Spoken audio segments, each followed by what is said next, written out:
Hendaknya kita selalu bersyukur kepada Allah Jalla wa'ala atas nikmat keamanan, kedamaian, sehingga kita bisa beribadah kepada Allah, berinteraksi dengan dunia kita dengan nyaman dan tentram. Dan nikmat keamanan, nikmat kedamaian tidak kalah besarnya dengan nikmat makanan dan minuman.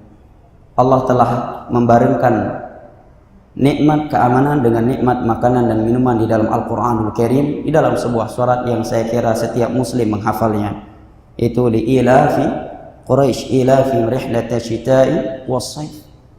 Di tengah-tengah ayat setelah Allah memerintahkan kita untuk beribadah kepadanya, Allah menyatakan alladzi at'amahum min ju'in wa amanahum min khauf. Dialah zat yang telah memberikan kepada mereka nikmat makanan dan minuman, dan dialah yang telah, sebagaimana ialah yang telah memberikan kepada mereka nikmat keamanan dari rasa takut. Seorang yang memiliki dunia, makanan dan minuman, tetapi dia tidak memiliki keamanan, tentu dia tidak akan bisa menikmati nikmat makanan dan minuman tersebut. Oleh karenanya di dalam ayat ini Allah membarengkan nikmat keamanan dengan nikmat makanan dan minuman, karena nikmat keamanan tidak kalah besarnya dengan nikmat kedamaian, nikmat makanan dan minuman. Di dalam sebuah hadis yang diriwayatkan oleh Al-Imam Tirmidzi, Nabi sallallahu alaihi wasallam bersabda, "Man asbaha mu'minan fi sirbihi wa mu'afan fi jasadihi wa 'indahu qut yaumihi fa ka'annama hizat lahu ad-dunya bihadafiriha." Nabi sallallahu alaihi wasallam bersabda, barang siapa yang ketika bangun di pagi hari dia merasa aman terhadap nyawanya, keluarganya, dan diberikan kesehatan pada fisiknya, serta memiliki makanan pokok untuk yang mencukupi hari itu, maka orang yang seperti ini seakan-akan dia telah diberikan dunia beserta isinya untuknya. Siapa itu? Orang yang padanya ada tiga hal, kata Nabi tadi. Yang pertama, dia merasa aman terhadap dirinya, keluarganya, karena negara damai, aman.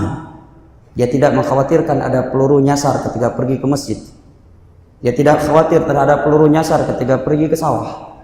Dia tidak khawatir adanya perampok, adanya begal dan seterusnya, karena negara berada dalam keamanan.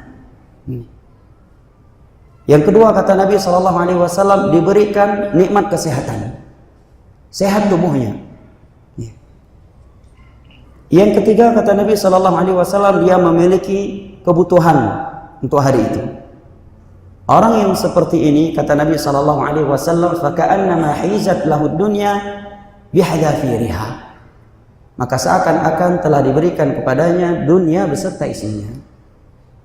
Maka dari itu hendaknya kita bersyukur kepada Allah atas nikmat keamanan, kedamaian dan persatuan yang telah Allah berikan kepada kita.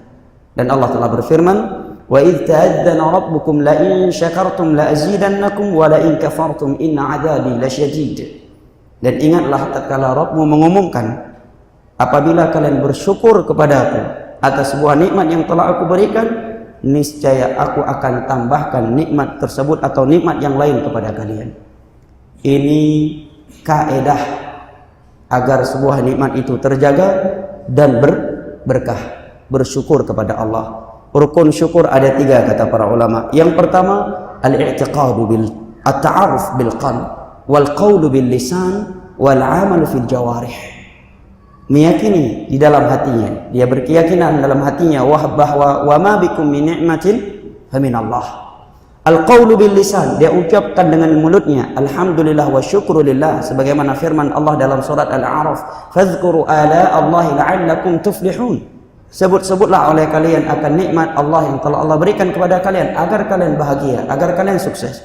Yang ketiga, dia realisasikan dengan amalannya, dengan perbuatannya. Allah berfirman, i'malu ala Daud syukra, wahai keluarga Daud, beramallah kepada Allah sebagai bentuk syukur kalian kepada Allah Jalla wa'ala. Maka hendaknya kita bersyukur kepada Allah atas nikmat keamanan dan berterima kasih kepada seluruh pihak seperti keamanan dan yang lainnya yang telah bekerja dan berusaha semampu mereka untuk mewujudkan keamanan, kedamaian di tengah-tengah umat manusia ini, sehingga mereka bisa tentram dan nyaman dalam beraktivitas agama atau dalam urusan dunia mereka.